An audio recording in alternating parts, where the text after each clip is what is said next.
Mr. Tony Stark. Bura Bakıdır.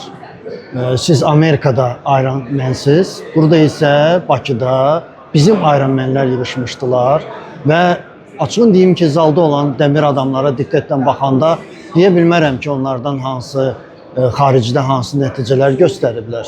Çünki bizdə triatlon idman növü o qədər də yüksək səviyyədə inkişaf etməyib.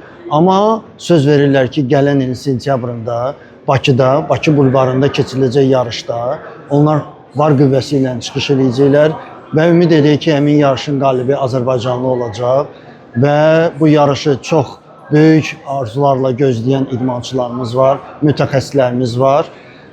Baxa görək, Azərbaycanda üzgüçülük, qaçış idman növləri və vela idman o qədər güclü inkişaf etməsələrdə ancaq bizim Ironman'lərimiz var və onlar özlərini Bakı bulvarında necə göstərəcəklər? İnşallah.